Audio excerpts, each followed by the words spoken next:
Welcome to my wife's kitchen. Every recipe here is made with love.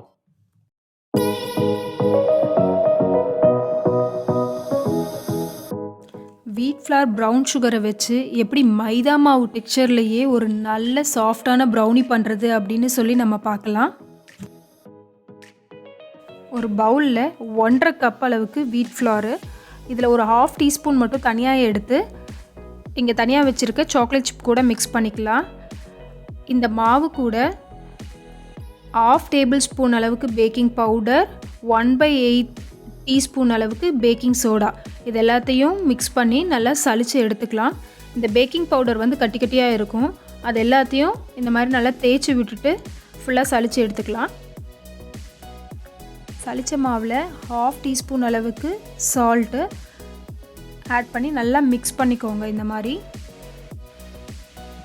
இதில் 1 cup அளவுக்கு brown sugar, 1/3 cup அளவுக்கு coconut oil, 1 table spoon அளவுக்கு fresh lemon juice, இது கூடவே vanilla extract 2 teaspoon அளவுக்கு add பண்ணிக்கலாம். Add பண்ணிவிட்டு 1.25 cup அளவுக்கு வார்ம் வாட்டர் நம்ம இதில் ஆட் பண்ணலாம். இதை வந்து ஜஸ்ட் மிக்ஸ் பண்ணால் போதும், ஓவர் மிக்ஸ் பண்ண தேவையில்லை.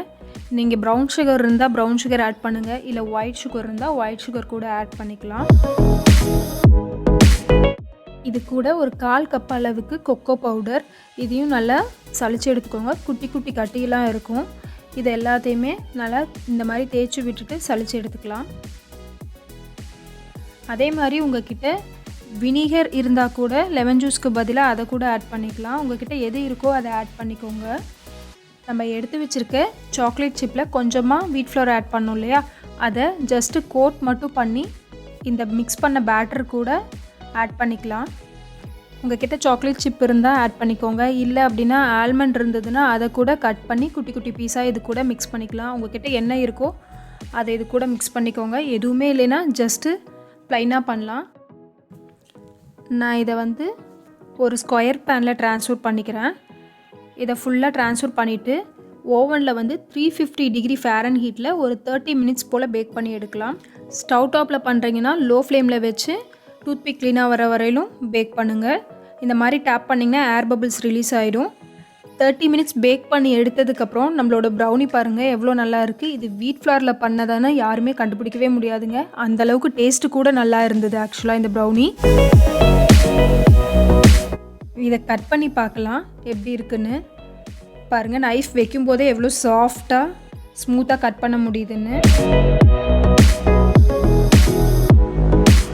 இதோட டெக்ஸ்சர் பாருங்கள், நம்ம மைதாவில் செஞ்சால் எப்படி இருக்குமோ அதே மாதிரி தான் இருக்குது.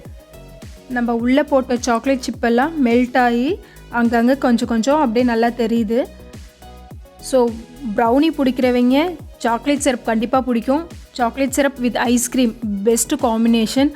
உங்களுக்கு இந்த ரெசிபி பிடிச்சிருந்ததுன்னா மறக்காமல் எங்கள் சேனலுக்கு சப்ஸ்கிரைப் பண்ணுங்கள்.